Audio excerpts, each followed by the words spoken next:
ચલો આજે chapter number 1 lecture 2 આપણે લાસ્ટ લેક્ચરમાં છે એ લઘુ બીજાણુ જનન જોયું, એટલે છેલ્લે સુધી આપણે નરજન્યુનું નિર્માણ થાય ત્યાં સુધીની આપણે વાત કરી લીધી. આજે આપણે માદાજન્યુજનક અવસ્થા અથવા તો માદાજન્યુજનક સ્ત્રી કેસરનો જે ભાગ છે એના વિશે આપણે ઇન ડિટેલ ભણશું. ટોપિકની શરૂઆત થશે જાયાંગથી. જાયાંગ એટલે બીજું કાંઈ નથી. જાયાંગ ઇઝ ઇક્વલ ટુ સ્ત્રી કેસર. પુકેસર ને પુકેસર જ કહેવાય છે. સ્ત્રી કેસર માટે અલગ શબ્દ વાપરો છે જાયાંગ. એને આપણે કહેશું જાયાંગ. સ્ત્રી કેસર છે જનરલી એક હોય મોટા ભાગની વનસ્પતિમાં, પણ એક કરતા વધારે હોઈ શકે ખરી એક પુષ્પમાં. જો સ્ત્રી કેસર એક જ હોય તો એને કહેવાય એક સ્ત્રી કેસરી પુષ્પ. એક સ્ત્રી કેસરી પુષ્પ. અને જો એક કરતા વધારે હશે તો એને કહેવાશે બહુ સ્ત્રી કેસરી પુષ્પ. બહુ સ્ત્રી કેસરી પુષ્પ. હવે બહુ સ્ત્રી કેસરી પુષ્પ છે એમાં સ્ત્રી કેસર કઈ રીતના ગોઠવાયેલા, એરેન્જ કઈ રીતના, એનું એરેન્જમેન્ટ એના આધારે પાછા અલગ એના પ્રકાર પડે. જો બધા જ સ્ત્રી કેસર આમ સંયુક્ત એકબીજાની સાથે જોડાઈને ચોંટીને બેઠા હોય તો એવા સ્ત્રી કેસરને અથવા તો એવા બહુ સ્ત્રી કેસરી પુષ્પને કહેવાય યુક્ત સ્ત્રી કેસરી. યુક્ત એટલે જોડાયેલું, યુક્ત સ્ત્રી કેસરી પુષ્પ. અને જો સ્ત્રી કેસર આમ છૂટા છવાયેલા એકબીજાથી અલગ અલગ તો એને કહેવાશે મુક્ત સ્ત્રી કેસરી પુષ્પ. અને હું કહીશ મુક્ત સ્ત્રી કેસરી પુષ્પ. બેના ઉદાહરણ આપ્યા છે આપણે. એક ઉદાહરણ છે યાદ રાખવા પડે. યુક્ત સ્ત્રી કેસરીનું ઉદાહરણ તમને આપ્યું છે અફીણનો છોડ. અફીણના પુષ્પ છે એ બહુ સ્ત્રી કેસરી પણ કેવા છે યુક્ત. બહુ સ્ત્રી કેસરી તો ખરા પણ કેવા છે યુક્ત સ્ત્રી કેસરી. અફીણનું સાયન્ટિફિક નામ, વૈજ્ઞાનિક નામ પાપાવર. આખું નામ થશે પાપાવર સોમનીફેરમ. આપણે આખું નામ જ યાદ રાખવાનું રહે, પાપાવર સોમનીફેરમ. મુક્ત સ્ત્રી કેસરી પુષ્પમાં ઉદાહરણ આપ્યું છે ચંપો. ચંપાનું ઉદાહરણ છે. એનું વૈજ્ઞાનિક નામ થશે માઇકેલિયા. આખું નામ થશે માઇકેલિયા ચંપાકા. ચંપક કાકા નથી હો, ચંપાકા છે. ચંપક કાકાને રહેવા દેજો. ચંપાકા, માઇકેલિયા ચંપાકા. તો આ વાત હતી સ્ત્રી કેસરની. આપણને ખબર છે કે ભાઈ સ્ત્રી કેસર જે મુખ્ય 3 વિભાગો ધરાવે. સૌથી ઉપરનું વિસ્તૃત થયેલું પ્રદેશ જેને આપણે પરાગાસન કહીએ, પરાગ માટેનું આસન. પછી લંબાયેલો નલિકા જેવો ભાગ જેને પરાગવાહિની, અને તલસ્થ ફૂલેલો ભાગ જેને આપણે બીજાશય કહેશું. તમને આકૃતિ આપી છે ટેક્સ્ટમાં, તો આપણે આપણી જાણ ખાતર આપણને આઈડિયા આવે એના માટે થઈને અહીંયા હું તમને દોરી દઉં છું. આ એક સ્ત્રી કેસર થઈ ગયા. આવા જાજા બધા હોય તો બહુ સ્ત્રી કેસરી થશે. ઉપરનો વિસ્તૃત ભાગ પરાગરજના સ્થાપન માટેનો જેને કહેવાય પરાગાસન. પરાગાસન. લંબાયેલો નલિકામય ભાગ પરાગવાહિની. પરાગવાહિની.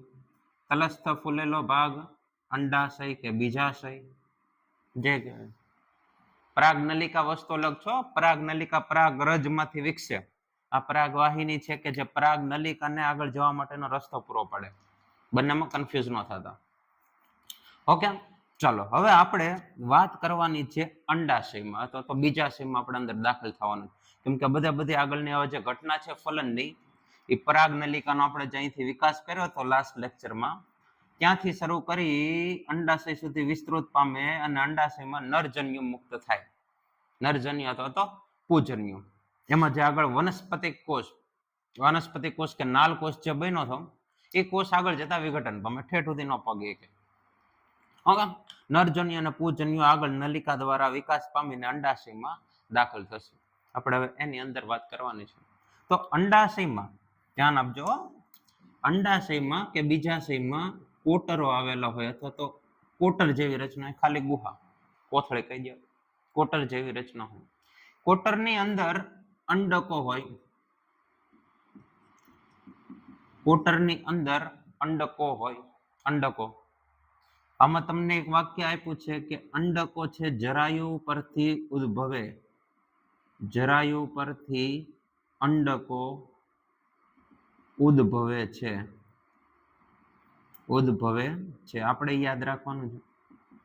તમે જરાયુ વિન્યાસ ધોરણ 11 માં બહુ સારી રીતે ભણીને આવ્યા છો. અલગ અલગ પુષ્પમાં, ફળમાં અલગ અલગ જરાયુ વિન્યાસ છે જોવા મળે પુષ્પમાં. તો એ જરાયુ છે એની ઉપરથી અંડકો ઉદ્ભવે. અને જરાયુ અને અંડક એ બંનેને જોડતી એક નાની એવી દંડ જેવી રચના હોય જેને કહેવાય અંડક દંડ. હવે આ તમે વિચારો કે આવડો આ છે જરાયુનો ભાગ છે, આ જે મેં લખ્યું છે, અને આ જે આપણે એરો કર્યો છે મેં, એ એરો શું છે? જે ઓલો દંડ કહું છું અંડકોને અને જરાયુને જોડે એ દંડ. એ આ થઈ ગયો તમારો દંડ. જો આ રીતના જોડાયેલું. એટલે જરાયુમાંથી અંડકો ઉદ્ભવેલા છે. નીચેનું જરાયુ થઈ ગયું, ઉપરના અંડક અથવા અંડકો થઈ ગયા.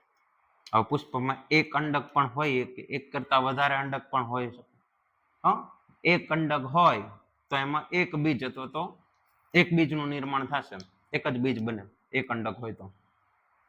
જાજા બધા અંડક હોય તો એક કરતા વધારે બીજ મળે. બીજની સંખ્યા જાજી હોય એટલે અંડકો અને બીજને એકબીજા સાથે ડાયરેક્ટ કનેક્શન છે. આને આપણે નામ આપી દઈએ, સજોડે આપી દો. અંડકો અને જરાયુ બંનેને જોડતી રચના ક્યાં લખું હું? અહીંયા લખી નાખું, અંડકનાલ. અંડકનાલ અથવા તો અંડક દંડ.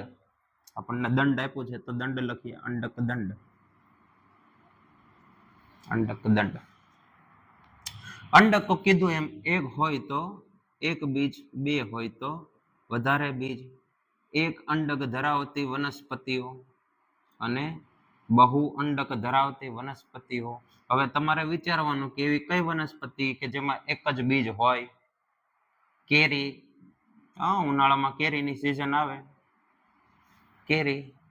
બીજી મકાઈ. મકાઈ છે એ તે એમાં એક જ અંડક હોય, પણ એમાં તમને એમ લાગે કે દાણા જાજા બધા થેથકના. તે આખું એક ફળ નથી, એક એક દાણો છે, એક એક ફળ છે, પણ એનો પુષ્પ વિન્યાસ એ રીતના હોય કે ભાઈ એક એક એક એક એક એક એક એક પુષ્પ ગોઠવાયેલા છે, દરેક પુષ્પનું ફલન થાય ને દરેક પુષ્પમાંથી એક એક મકાઈનો દાણો નીકળે, આખો એક ડોડો બનાવે મકાઈનો. બહુમાં તો હવે આ તો બહુ હેલું, જાજા બધા બીજ વાળું તરબૂચ, એ તો આવશે ઉનાળામાં. પછી પપૈયો જોઈ લો, પપૈયામાં તે ઘણા બધા હોય. પછી ઓર્કિડ્સ વનસ્પતિઓ, ઓર્કિડ્સની વનસ્પતિઓ એમાં તે જાજા બધા બીજ હોય, ઢગલો પુષ્કળ બીજ હોય. આમાં તમે અફીણે લખી શકો, અફીણનો ડોડો છે, આમાં ઢગલો બીજ હોય, જાજા બધા હેથકના. સારું, ચલો અહીંયા સુધીનું ક્લિયર છે. જરાયુમાંથી અંડકો ઉદ્ભવે, જરાયુ અંડકોને જોડતી નળી, અંડક દંડ, અંડક નાલ, અંડક દંડ જે કહેવાય. અંડાશયની અંદર કોટર ને કોટરની અંદર શું છે? અંડક. કોટરની અંદર અંડક. એક અંડક હોય એવા કેરી, મકાઈ. જાજા અંડક હોય તરબૂચ, પપૈયું, ઓર્કિડ, અફીણે લખીએ, અફીણનો ડોડો, એમાં ત્યાં જાજા બધા હોય. બીજ છે જાજા બને એટલે બહુ અંડક. તો હવે આપણે અંડકની રચના જોઈએ ભાઈ. અંડકની રચના જોઈએ ઇન ડિટેલ આપણે. ચાલો શરૂ કરીએ. અંડકની આકૃતિ છે એ નામ નિર્દેશન વાળી આકૃતિ છે, પૂછાય કે ખરી, યાદ રાખવાની. એ સિવાય તમને ટેક્સ્ટ બુકમાં આ બંનેની આકૃતિ આપી છે, યુક્ત સ્ત્રી કેસરી અને મુક્ત સ્ત્રી કેસરી.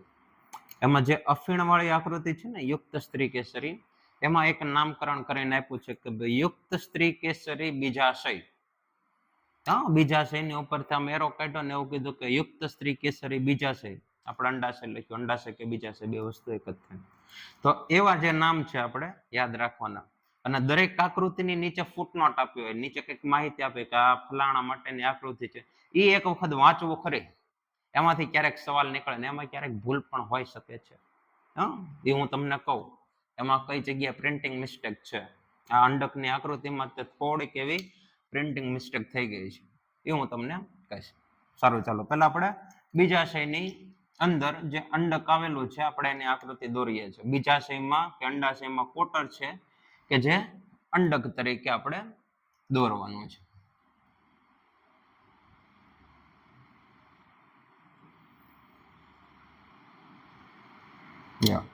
આ થઈ ગયો તમારો અંડકની આકૃતિ.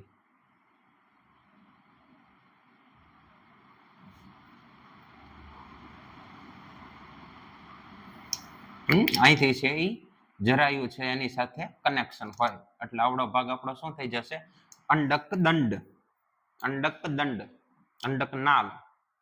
આ આખે આખું તમારું અંડક છે. નાની ફરતે મોટું જબરું શું હશે? અંડાશય અથવા તો બીજાશય.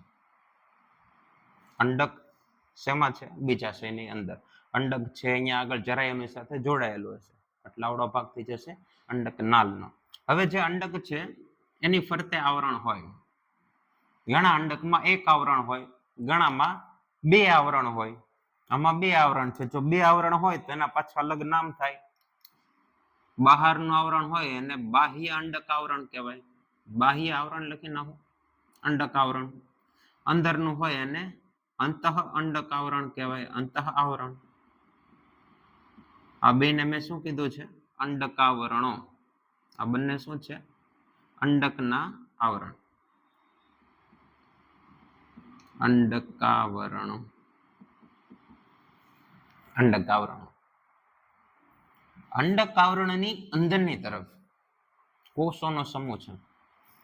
એટલે કે અંતઃ આવરણની અંદર જાઓ ત્યારે અહીંયા છે એ વિશિષ્ટ કોષોનો સમૂહ છે. મોટા મોટા કોષ અને પુષ્કળ પ્રમાણમાં પોષક દ્રવ્ય ધરાવતા એવા કોષો છે,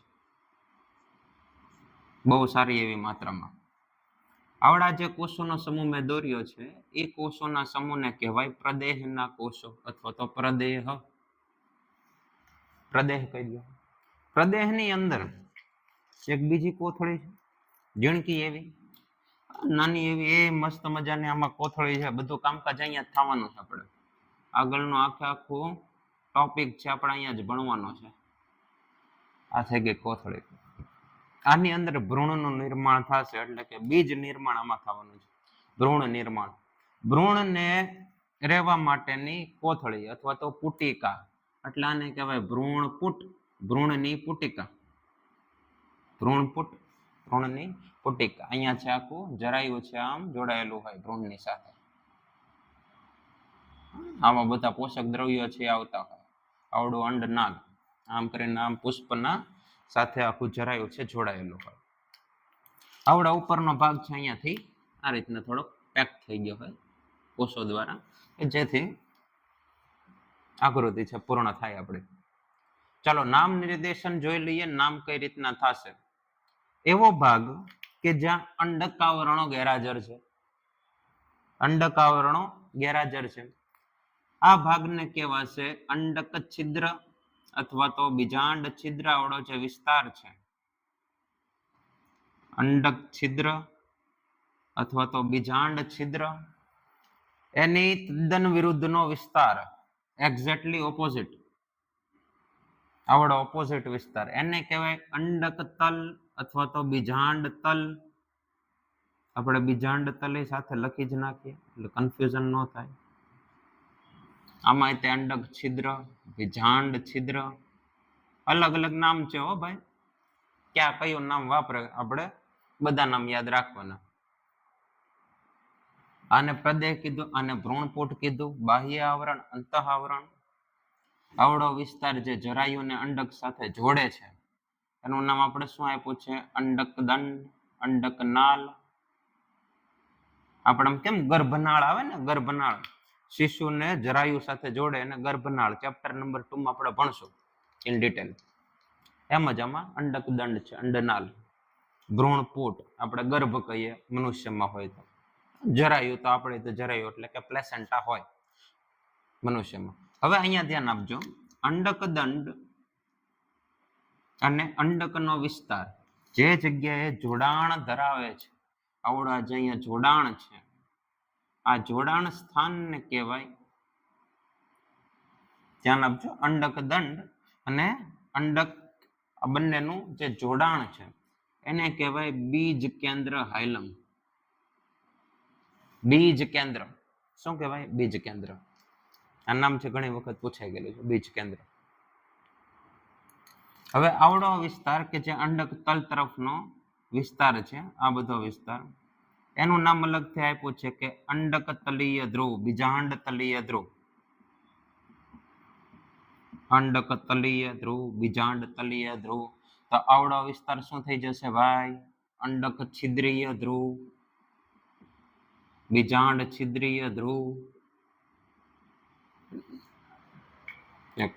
તો આવડી આ છે નામ નિર્દેશન વાળી આકૃતિ થાય. હવે આમાં અંડક છિદ્ર જે વિસ્તાર હોય અથવા તો જે દિશામાં હોય એના આધારે અંડકના વિવિધ પ્રકાર હોય. જો અંડક છિદ્ર ઉપરની તરફ હોય તો એને કહેવાય ઉર્ધ્વમુખી અંડક. ઉર્ધ્વ એટલે ઉપરની તરફ. નીચેની તરફ હોય, અંડક છિદ્ર અહીંયા દોરે ને બદલે અહીંયા નીચે દોરી નાખો, બીજાંડ તલ ઉપર વયું જાય, તો એને કહેવાશે અધોમુખી અંડક. અધોમુખી અંડક. જો બીજાંડ છિદ્ર ઉપર ન હોય, નીચે ન હોય, આમ હોય કાટખૂણે, તો એને કહેવાય ઉભયમુખી અંડક. 5 કે 6 પ્રકાર છે અંડકના બીજાંડ છિદ્રના આધારે. આપણે ખાલી 2 યાદ રાખવાના છે, ઉર્ધ્વમુખી અને અધોમુખી. તો આવડું જે અંડક મેં ત્યાં દોર્યું છે, અંડક કેવું છે? ઉર્ધ્વમુખી અંડક છે. કેવું છે? ઉર્ધ્વમુખી અંડક. નીચે લખી કાઢું છું, ઉર્ધ્વમુખી અંડક. તમારે ટેક્સ્ટબુકમાં અધોમુખી કરીને આપેલું છે, પણ ઉર્ધ્વમુખી આવશે. એ ખાલી ધ્યાન રાખજો. બીજાંડ છિદ્ર કઈ બાજુ છે એના આધારે અંડકના નામ પડે, અંડકના પ્રકાર પડે. આવડો આપણે છે અત્યારે દોરેલું ઉર્ધ્વમુખી છે. આને હું મૂંધું કરી નાખું, બીજાંડ છિદ્ર છે નીચે લઈ આવો, બીજાંડ તલ છે ઉપર લઈ જાઓ, શું થઈ ગયું? અધોમુખી. એમાં કઈ ખાસ નથી. ઉર્ધ્વમુખી, અધોમુખી. હવે આપણે જોવાનું છે અંડકની અંદર જે ભ્રૂણપૂટ છે અને એનો આજુબાજુનો બધો વિસ્તાર છે, એ માદા જન્યોજનકનું નિર્માણ કઈ રીતના કરે. હવે આમાં માદા જન્યોજનક એટલે જ શું થશે? ભ્રૂણપૂટની અંદર જે પણ કઈ આપણે અંડકોષનું આખું વિસ્તરણ કરશું, અંડકોષ જે કઈ નિર્માણ થશે એ તે માદા જન્યોજનક થઈ જશે. આપણે કુકેસરમાં કેમ હતું? નરજન્યોજનક, તો નરજન્યુનું નિર્માણ. માદા જન્યોજનક એટલે માદા જન્યુનું નિર્માણ. એનું નિર્માણ થાય એટલે માદા જન્યોજનક અવસ્થા છે એવું કહેવાય. સારું, ચાલો શરૂ કરીએ. નેક્સ્ટ એને આ પાર્ટીશન પડી ગયા. હવે જો કોઈ પણ એક પ્રદેહનો કોષ, પ્રદેહનો કોઈ પણ એક કોષ અર્ધીકરણ માટે થઈને આગળ આવે. શું આપણે નિર્માણ કરવાનું? માદાજન્યુનું. માદાજન્યુના નિર્માણ માટે અર્ધીકરણ તો થવું જોઈએ. અર્ધીકરણ થાય તો જ તે લિંગી કોષો ઉત્પન્ન થાય, પ્રજનન કોષો ઉત્પન્ન થાય, માદાજન્યુ ઉત્પન્ન થાય. તો પ્રદેહનો કોઈ પણ એક કોષ છે એ અર્ધીકરણમાં આગળ વધે. એટલે કે પ્રદેહનો એક કોષ જે મહાબીજાણુનું પહેલા નિર્માણ કરશે, એ નિર્માણ માટે થઈને વિભેદન પામે. તમને એવું વાક્ય આપેલું છે કે પ્રદેહનો કોષ મેગાસ્પોર મધર સેલ, મહાબીજાણુ માતૃકોષમાં વિભેદન પામે. પણ એ કોષ કયો? અંડક છિદ્ર તરફનો. અંડક છિદ્ર તરફનો કોઈ પણ એક કોષ છે વિભેદન પામે અને એમએમસી બનાવશે. એમએમસી એટલે મહાબીજાણુ માતૃકોષ. તો પ્રદેહનો ધારો કે હું આ એક કોષ છે એ લઈ લઉં છું જે અંડક છિદ્ર તરફનો છે. તો આવડા જે કોષ છે એ વિભેદન પામ્યો એટલે કે મોટો થઈ ગયો. આમાં હવે કોષ વિભાજન નહીં થાય, આમાં કોષ વિભાજન અટકી જશે અને આપણે જે પ્રકારનું અર્ધીકરણ કરવાનું છે કોષ વિભાજન, એટલે કે હવે આનું રૂપાંતરણ શેમાં થવાનું છે? મહાબીજાણુમાં. મહાબીજાણુમાં વિભેદિત થઈ ગયો છે. વિભેદન પામેલો એમએમસી, મેગાસ્પોર મધર સેલ, મહાબીજાણુ માતૃકોષ. મહાબીજાણુ માતૃકોષ. આ પ્રદેહનો કોષ છે એટલે કે દૈહિક કોષ જ છે એક પ્રકારનો, એટલે કે એની પ્લોઇડી હશે 2n. પ્લોઇડી હશે 2n. હવે આમાં થવાનું છે અર્ધીકરણ. અર્ધીકરણના 2 તબક્કા. પહેલો તબક્કો સમસૂત્રણ, બીજો તબક્કો પહેલો તબક્કો અર્ધસૂત્રણ, અર્ધીકરણ. બીજો તબક્કો સમસૂત્રણ. ચાલો રેડી. અર્ધીકરણ એકડો, અર્ધીકરણ બગડો. 4 કોષોનો સમૂહ મેળવો. એક MMC માંથી 4 કોષો મળે છે. 4 નવા કોષો મળે એ બીજું કઈ નથી. શું છે? મહાબીજાણુઓ. મહાબીજાણુ. મહાબીજાણુ. હવે આમાં છે મહાબીજાણુઓની ગોઠવણી છે ફિક્સ જ હોય. કેવી? લિનિયર. આપણે જે કાલે જોયા હતા ને પરાગ ચતુષ્કની ગોઠવણી અલગ અલગ થાય, આની ગોઠવણી આ રીતના થશે. 4 4 લાઈનમાં છે ગોઠવાયેલા હોય. લિનિયર. લિનિયર. ઓલાને આપણે શું નામ આપ્યું હતું? લઘુ બીજાણુ ચતુષ્ક કે પરાગ ચતુષ્ક. તો આવડા 4 કોષોના સમૂહને શું કહેવાશે? મહાબીજાણુ ચતુષ્ક. મહાબીજાણુ ચતુષ્ક. આમાં હાળું કેવું થાય? 4 પૈકી કોઈ પણ 3 કોષો અવનત પામે, વિઘટન પામી જાય. કોઈ પણ એક જ કોષ છે સક્રિય થાય. હમણાં તો 4 4 કામ કરતા હતા ને. પરાગ ચતુષ્કમાં 4 કોષ હતા. 4 4 પરાગરજ બનાવે, 4 4 અંકુરણ પામી શકે. પરાગરજનું અંકુરણ છે 4 4 નું થાય. આમાં શું થશે? કોઈ પણ 3 કોષોનું વિઘટન થઈ જાય એટલે એના જે પણ કાંઈ પોષક દ્રવ્યો, પોષક ઘટકો હશે, કોઈ પણ એક કોષની અંદર દાખલ થઈ જશે. એટલે એક કોષ છે એ એકદમ મોટો વિશાળ થઈ જશે.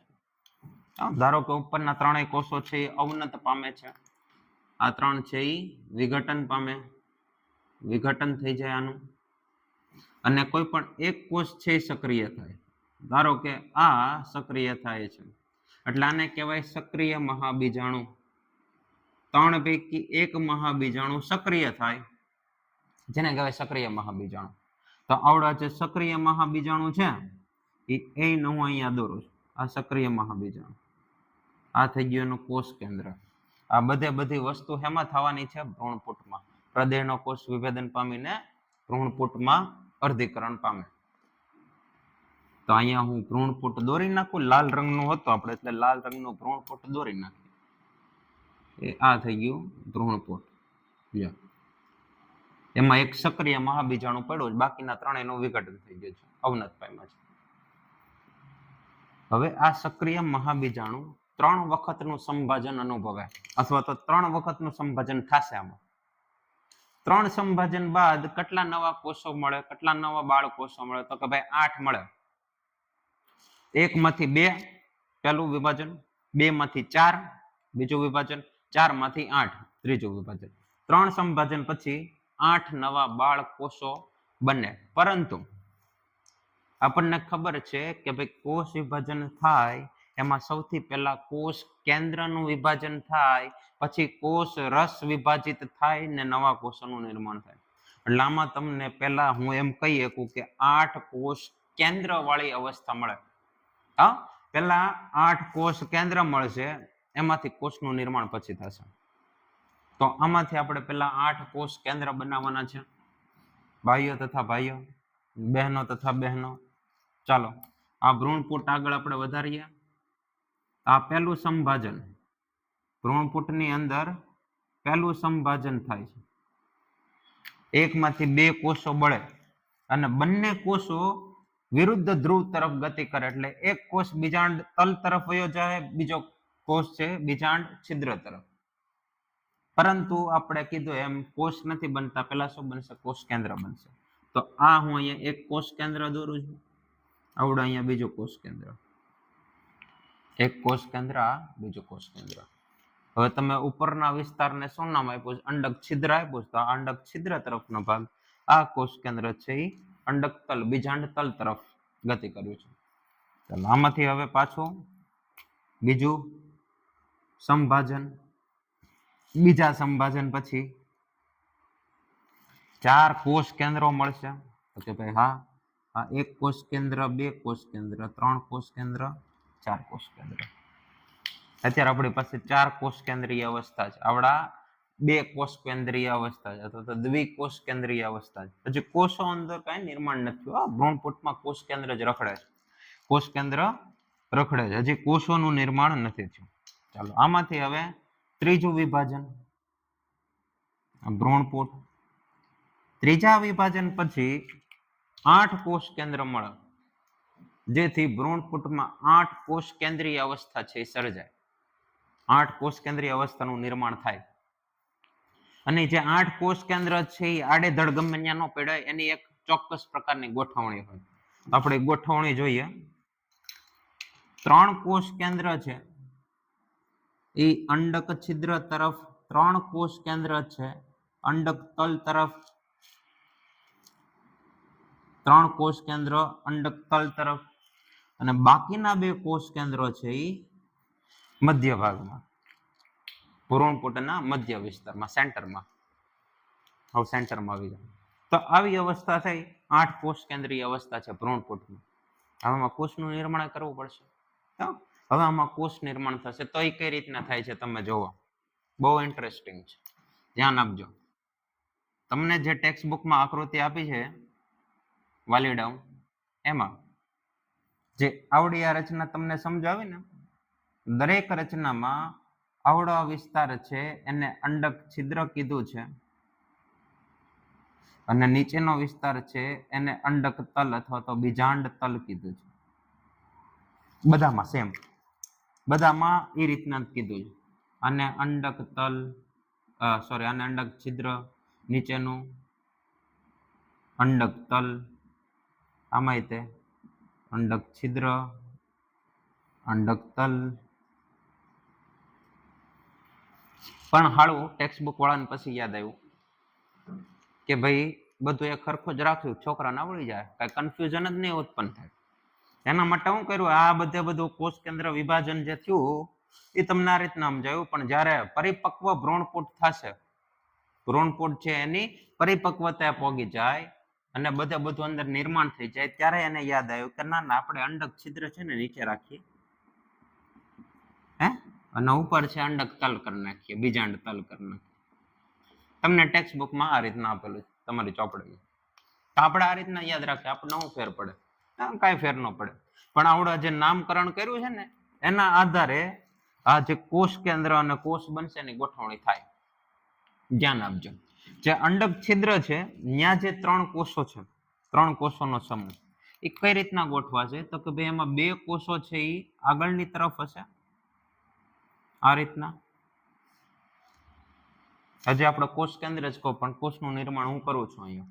અને એક કોષ છે એ 2 કોષની વાહે આમ હંતાઈને ઊભો છે, બેઠો છે કે ઊભો છે કે સૂતો છે, જે કયો. 3 કોષો બન્યા, 3 કોષ કેન્દ્રમાંથી.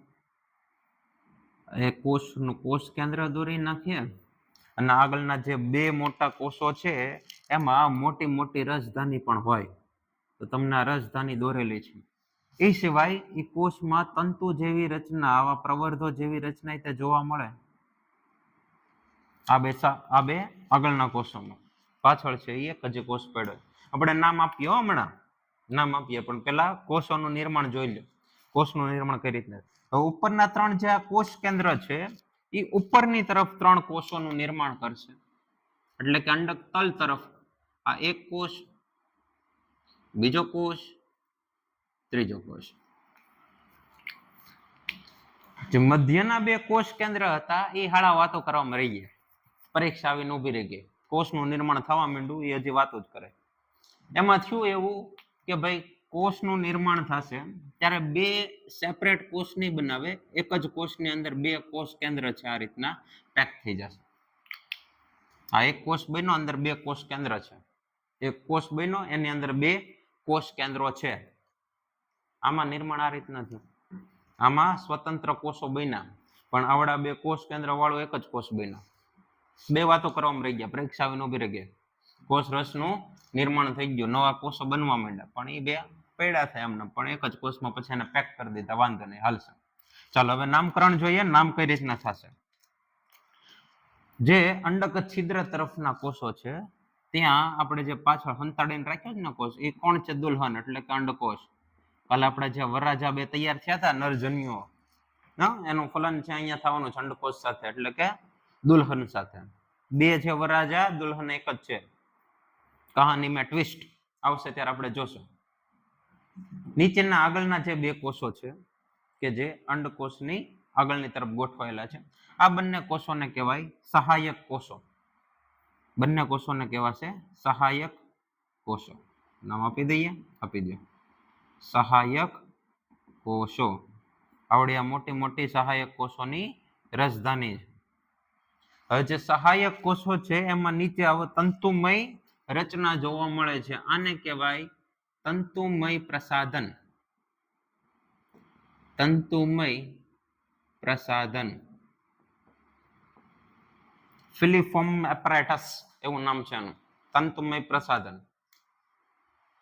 અંડકોષ, સહાયક કોષ બંને એકબીજા સાથે મળીને એટલે કે જે 3 કોષીય અવસ્થા છે એને સંયુક્ત રીતે શું કહેવાય? અંડક પ્રસાધન અથવા તો અંડ પ્રસાધન. અને હું આમ કરી નાખું જેથી તમને વધારે આઈડિયા આવે.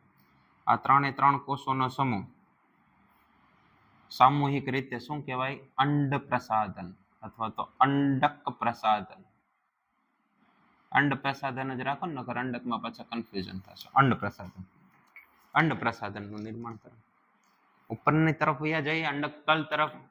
જે અંડક તલ તરફના 3 કોષોનો સમૂહ છે આ 3 કોષોને કહેવાય પ્રતિધ્રુવીય કોષો.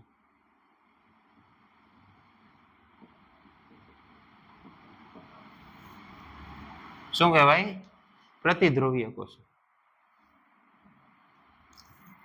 અંડક છિદ્ર તરફ અંડકોષ, સહાયક કોષ. અંડક તલ તરફ પ્રતિધ્રુવીય કોષો. ઓકે, ચાલો. હવે જે વચ્ચે વિસ્તાર છે એમાં નામકરણમાં ધ્યાન રાખવાનું. એના નામકરણમાં ધ્યાન રાખવાનું છે. જો હું કોષ કેન્દ્રનું નામ આપું તો કોષ કેન્દ્રનું નામ થશે ધ્રુવીય કોષ કેન્દ્ર. શું થશે? ધ્રુવીય કોષ કેન્દ્ર. તમને 2 નામ આપેલા છે. કોષનું નામે અલગ છે, કોષ કેન્દ્રનું નામે અલગ છે. કોષ કેન્દ્રનું નામ થશે ધ્રુવીય કોષ કેન્દ્ર. ધ્રુવીય કોષ કેન્દ્ર. હું આખા કોષની વાત કરતો હોઉં કે જે 2 કોષ કેન્દ્ર ધરાવે છે તો એનું નામ થશે મધ્યસ્થ કોષ. ખાસ ધ્યાન આપજો. મોસ્ટ કન્ફ્યુઝિંગ નેમ મધ્યસ્થ કોષ.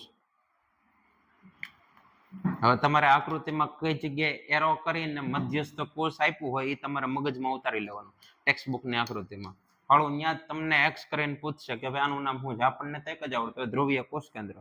એના મધ્યસ્થ કોષ કહેવાય એ આપણે સ્કીપ થઈ ગયું હોય, વાંચવામાં આવ્યો પણ મગજમાંથી સ્કીપ થઈ જાય એટલે ત્યાં છે અંડરલાઈન કરી નાખવાની. ટેક્સ્ટ બુકમાં આનું જે નામ નિર્દેશન કર્યું છે એમાં મધ્યસ્થ કોષની નીચે લાઈન કરી નાખજો. અને કઈ જગ્યાએ લાઈન દોરીને મધ્યસ્થ કોષ કીધું, કયા વિસ્તારને, એ તે એક ધ્યાન રાખજો. તો આ અંડકોષનું નિર્માણ થઈ ગયું એટલે કે આપણે માદા જન્યુ જનકનું નિર્માણ થઈ ગયું. આ આખું ભ્રૂણપોટ બન્યું ને આખા ને શું કહેવાશે? માદા જન્યુ જનક. માદા જન્યુ જનક અંડકોષ છે એ આપણો શું થઈ ગયું? માદા જન્યુ. નરજન્યુ નિર્માણ થઈ ગયું હતું. નરજન્યુનું નિર્માણ થઈ ગયું અહીંયા નલિકા દ્વારા ઠેઠ બીજાશયમાં આવશે. બીજાશયની અંદર કોટરમાં શું હશે? અંડક હશે. અહીંયા અંડક છિદ્ર દ્વારા પરાગ નલિકા દાખલ થશે. અંડક છિદ્ર એટલે જે અંડક છિદ્ર નામ આપ્યું છે. અંડક છિદ્ર દ્વારા પરાગ નલિકા દાખલ થશે. હવે અહીંયા અંડક છિદ્ર છે એટલે પરાગ નલિકા અહીંથી દાખલ થશે. અંડક છિદ્ર દ્વારા પરાગ નલિકા દાખલ થાય અને જે નરજન્યુ છે એ કોની સાથે ફલન કરશે? અંડકોષની સાથે. અને આ 2 જે સહાયક કોષો છે એ એને રસ્તો દેખાડવાનું કામ કરે કે ભાઈ આગળ જતા લેફ્ટ લેશો એટલે અંડકોષ મળી જાય. આ બધા તંતુમય પ્રસાધન છે આગળની તરફ પછી વિકાસ પામે અંડકોષ સુધી. એટલે નરજન્યુ સીધું અંડકોષની સાથે જઈને ફલન કરી શકે. 2 નરજન્યુ આવે છે, અંડકોષ એક છે. એ આપણે નેક્સ્ટ લેક્ચરમાં અથવા તો આવતા જે પણ કઈ ટોપિક હશે એમાં ભણશું. બેવડું ફલન બહુ મસ્ત ઇન્ટરેસ્ટિંગ ટોપિક છે ને, મોસ્ટ આઈએમપી. તો અહીંયા આપણે આની વાત પૂરી કરીએ છીએ. વધારે આની પછી હવે જે ટોપિક આવશે આપણે પરાગનયનનો ટોપિક ભણવાનો છે. મોસ્ટ ઇમ્પોર્ટન્ટ ટોપિક છે. ઘણા બધા સવાલ એમસીક્યુ માંથી પૂછાય છે. આપણે આવતી વખતે હવે પરાગનયન જોશું. ચાલો.